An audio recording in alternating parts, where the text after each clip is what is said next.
Operation टायगरनं महाराष्ट्राचं राजकारण चांगलंच तापलंय. शरद पवार गटाचे आमदार रोहित पवारांनी यावर सडेतोड टीका केली आहे. हे ऑपरेशन टायगर नव्हे तर पक्ष नेत्यांचा बाजार मांडलाय. फुटलेल्या खासदारांना तब्बल 80 कोटी कॅश दिल्याचा दावा रोहित पवारांनी केलाय. पाहूया. सध्या चालू आहे ऑपरेशन टायगर, याच्यावरती तुमचं काय म्हणणं आहे? ऑपरेशन टायगर कशाला म्हणतात? टायगर नाही तर वाघ ज्याला आपण म्हणतो, समोरासमोर तिथं अटॅक केला जातो, याला ऑपरेशन बाजार म्हणायला काय हरकत आहे? विचाराचा बाजार झालाय, माणुसकीचा बाजार झालाय. ज्या नेत्यामुळे तुम्ही निवडून आला त्या नेत्याचा बाजार, त्या पक्षाचा बाजार इथं मांडला गेला आहे. आणि एका खासदाराला महाराष्ट्रामध्ये 85 कोटी कॅश आणि 250 कोटी दरवर्षी विकास निधी, त्यातून तुम्ही 10 ते 15 कोटी रुपये काढा दरवर्षी असं सांगण्यात आलेलं आहे. मग ह्याच्यावरनं आपल्याला हेच म्हणावं लागेल, आज संविधानाचा बाजार झालाय, आज लोकशाहीचा दुर्दैवाने तिथं बाजार झालेला आहे. पण लोक या सगळ्या गोष्टीकडे बघत आहेत. लोकांचं मत असं आहे की महाराष्ट्रामध्ये बेरोजगारीचा प्रश्न आहे, विद्यार्थ्यांचा प्रश्न आहे, महिला सुरक्षतेचा प्रश्न आहे, शेतकरी आज अडचणीत आहे. अल निनो असल्यामुळे येत्या काळामध्ये आपण जर बघितलं तर पाऊस होणार नाही, त्यामुळे अजून मोठ्या आर्थिक अडचणी या राज्यांवर तिथे येणार आहे. पण या बाबतीत न बोलता आज काय चाललंय तर खासदाराला फोडा, ह्याला उचला, त्याला उचला. पण आता जे काय झालं, विषय असा आहे की तुम्ही एकच अंग बघताय, ह्याला दुसरं अंग सुद्धा आहे. ते कसं की आता एकनाथ शिंदे साहेबांची ताकद, भाजपचे महाराष्ट्रातले नेते देवेंद्र फडणवीस साहेब भाजपच्या हितासाठी कमी करण्याचा सातत्याने प्रयत्न करत होते.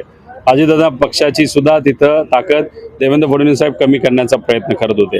आता हे 6 खासदार जे फुटले ते एकनाथ शिंदे साहेबांकडे न जाता भाजपकडे जाऊ शकले असते. पण मग एकनाथ शिंदे साहेबांना दिल्लीतल्या मोठ्या भाजपच्या नेत्यांनी कुठेतरी ताकद दिली, हे कुठेतरी आपल्याला जाणवतं. म्हणजे ठीक आहे, फोडाफोडी झाली, हे चुकीचं झालं, पण ह्यातून दुसरं सुद्धा आपल्याला कळतंय की कुठं ना कुठं तरी भाजप दिल्ली विरुद्ध भाजप महाराष्ट्र असा सुद्धा लढा या ठिकाणी आपल्याला बघायला मिळतं. असं म्हणण्यात येते की खासदारांना पैसे दिले गेले सर, आणि काय? अहो, जेव्हा वेस्ट बेंगॉलमध्ये खासदार फोडले 50 कोटी दिले, महाराष्ट्रामध्ये 85 कोटी कॅशमध्ये दिले गेले आणि 250 कोटी दरवर्षी विकास निधी, त्यातून 10-15% तुम्ही निधी काढा असं सांगण्यात आलेलं आहे. आता ह्याच्याच बरोबर आपण जर बघितलं ओमराजे भाऊंबद्दल असंही म्हणलं जातं की जी केस आहे त्यांच्या बाबतीतली, त्याचा निकाल पुढच्या काही दिवसांमध्ये लगेचच्या लगेच त्यांच्या बाजूला दिला जाईल. नाहीतर मग त्यांच्या बाजूचा निकाल नसेल तर अजून काही वर्ष पुढे घेऊन गेला जाईल. त्यामुळे भीती अशी वाटते. आमचा न्यायव्यवस्थेवर विश्वास आहे, पण या जो काही बाजार लोकशाहीचा झालेला आहे त्याच्यामध्ये न्यायव्यवस्था सुद्धा जर सहभाग घेत असेल, जे आम्हाला बाहेरून कळतं आहे ते योग्य नाही. त्यामुळे न्यायव्यवस्थेकडनं सुद्धा काही जजेसली या बाबतीतलं क्लॅरिफिकेशन देणं महत्त्वाचं आहे. त्यामुळे सामान्य लोकांचा विश्वास जेव्हा नेत्यांवर, प्रशासनावर, शासनावर नसतो तेव्हा त्यांचा विश्वास हा न्यायव्यवस्थेवर असतो. आणि न्यायव्यवस्थेसुद्धा या बाजाराचा जर भाग बनत असेल तर हे अतिशय घातक आहे. त्यामुळे कुठं ना कुठंतरी न्यायव्यवस्थेच्या मोठ्या जजेसकडनं सुद्धा या बाबतीतलं क्लॅरिफिकेशन हे दिलं गेलं पाहिजे. अजूनही काही खासदार जाण्याची शक्यता आहे असं वाटतं की जर तुमच्याही पक्षातले काही 100 खासदारांची जरूरत भाजपला कशासाठी पाहिजे तर डिलिमिटेशन कायदा पास करण्यासाठी पाहिजे. आणि मग त्यासाठी जो पक्ष त्यांना फोडता येईल तो ते फोडतील. पहिला फोडला कुठला तर त्यांनी फोडला TMC. त्याच्या आधीचं जे झालं ते जुनं झालं, आता TMC फोडला. नंतर उद्धव ठाकरे साहेबांचा फोडला. त्याच्याचबरोबर येत्या काळामध्ये मला असं वाटतं की उत्तर प्रदेशचा मोठा एक पक्ष फोडण्याचा प्रयत्न तिथं केला जाईल. त्यामुळे काही झालं तरी भाजपला कळालंय डिलिमिटेशन जर झालं नाही तर 2029 मध्ये ते सत्तेत येऊ शकत नाही, ते घाबरलेले आहेत. आणि मग त्या अनुषंगाने काही झालं तर डिलिमिटेशन करायचं. डिलिमिटेशन म्हणजे काय? जसं ग्रामपंचायतचं इलेक्शन असतं, त्या इलेक्शनमध्ये वॉर्ड जे असतात ते आपल्याला शोभेल असे आपण वॉर्ड आपल्या नेत्याकडनं, जो सत्तेत आहे त्याकडनं केले जातात तहसीलदारला सांगून.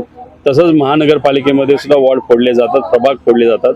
तसंच खासदारकीचे मतदारसंघ सुद्धा आपल्याला योग्य वाटतात तसं तिथं फोडले जातील, जेणेकरून आपल्याला जास्त मतदान मिळेल. जे मतदान आपल्या विरोधातले ते दुसऱ्या मतदारसंघामध्ये टाकून ते समीकरण बसवलं जाईल. आणि ही गोष्ट आसाममध्ये एकदा झाली आहे, ती अख्ख्या देशांमध्ये केली जाईल. त्यामुळे मला असं वाटतं की एकतर महायुती नाहीतर जे भाजप आणि भाजपचे मित्रपक्ष सत्तेत परत येत नाहीत, पण चुकून जर आले आणि जर ते निवडून आले तर मग संविधानाचा आणि लोकशाहीचा तो शेवटचा दिवस असणार. कुठेतरी यांना Z+ सिक्युरिटी वगैरे देण्याचाही प्रयत्न चालू आहे. माझं म्हणणं Z सिक्युरिटी कशाला देतं? YZ सिक्युरिटी द्या ना.